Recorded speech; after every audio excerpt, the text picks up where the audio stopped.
হামটি ডামটি কেন বলেছেন মাননীয় মুখ্যমন্ত্রী বাজেটকে, সেন্ট্রাল বাজেট, সেটা বললাম। তো শুনতে শুনতে কিসের কি হলো জানি না, সবাই মিলে বেরিয়ে গেলেন। তো যাই হোক, যেটা করছেন যে আমরা নাকি কিছুই করি না, তো কিছুই না করলে আমরা বারবার আসি কেন? 15 বছরে আমরা যদি কিছুই না করি, মানুষ, মমতা বন্দ্যোপাধ্যায় আমার দলের সর্বোচ্চ নেত্রী এবং মুখ্যমন্ত্রী, তাকে করার জন্য এত উৎসুক হয়ে যান কেন? শুধুমাত্র তো 11ই হয়নি, তারপরেও তো হয়েছেন, 16-এ হয়েছেন, 21-এ হয়েছেন, আবার হবেন 26-এ। এই ঔৎসুক্য কেন?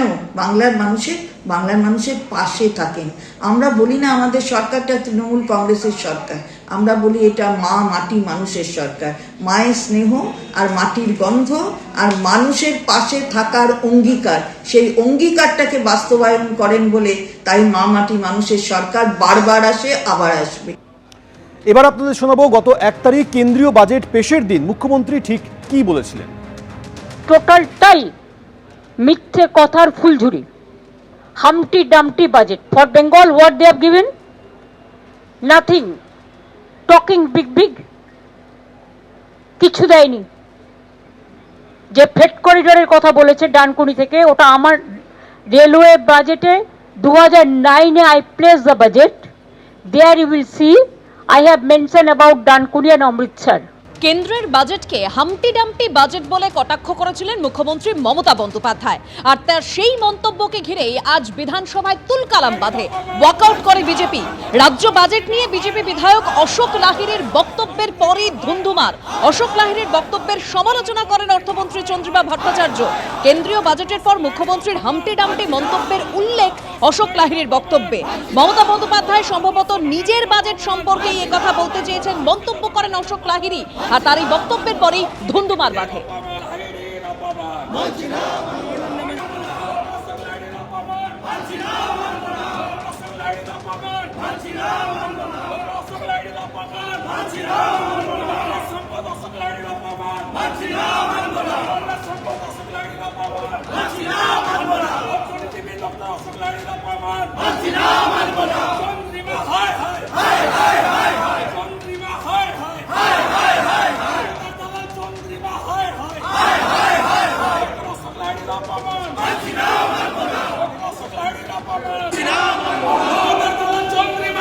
অশোক লাহিড়ীর বক্তব্যের পরেই বলতে ওঠেন অর্থমন্ত্রী চন্দ্রিমা ভট্টাচার্য।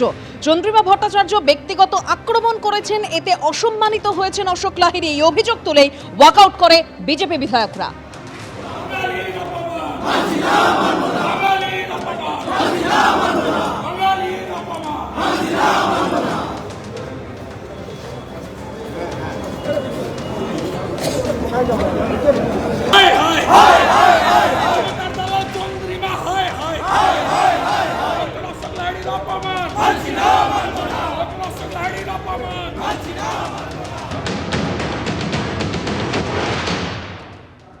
এই ধরনের আলোচনা খুবই নিকৃষ্ট ধরনের আলোচনা। ব্যক্তিগত আক্রমণ না করে যা বক্তব্য রাখা হয়েছে তার কথা বলা উচিত। এগুলো তো অপ্রাসঙ্গিক। আমি ইংরেজি জানি কি জানি না, আমার ইংরেজির অ্যাকসেন্ট কি, তো এইটা খুবই অপ্রীতিকর। আর দ্বিতীয় হচ্ছে, একটা কবিতা আছে না, রাম গরুরের ছানা হাসতে তাদের মানা। ভালো ভালো পার্লামেন্টেরিয়ান দেখবে কত রঙ্গ করে। ব্যঙ্গর তো কোনো আপত্তি নেই, ব্যঙ্গ করতে কি আপত্তি? লোকে হাসুক না। তুমি একটা ব্যঙ্গ করলে আমি আরেকটা ব্যঙ্গ করব। এখানে ব্যঙ্গ নয়, এখানে প্রায় সে গালাগালির পর্যায়ে চলে যায়। এখানে প্রথমত তো একটা হচ্ছে, আমি মনে করি যে এত ব্যক্তিতান্ত্রিক দল হয়ে গেছে তৃণমূলটা, যে কেউ কথা বললেই সব কিছুর আগে বলেন মুখ্যমন্ত্রীর অনুপ্রেরণা। আরে আমার দলের নেতা, তার অনুপ্রেরণা তো থাকবেই, সেটা বলার দরকার নেই একটা। দ্বিতীয় হচ্ছে সাবস্ট্যান্টিভ, অর্থবহ আলোচনা খুব কম হয়। আলোচনাটা বেশিরভাগই দাঁড়িয়ে যায় যে মেয়েদের জন্য এত হলো, ওই জন্য কি হলো। বাজেটের আলোচনা মানে তো এত টাকা খরচা হবে, এই অনুমান, এই টাকা কোথার থেকে আসবে, রাজস্ব যথেষ্ট আছে কিনা, ওর স্ট্রাকচার কি হবে, ওই যে ভাতা দেওয়া হবে তাতে দুর্নীতি যাতে না হয় সেটার কীভাবে করে উপায় করব, এই আলোচনাটা বোধহয় আরও বেশি হওয়া উচিত। এবিপি আনন্দ, এগিয়ে থাকে, এগিয়ে রাখে।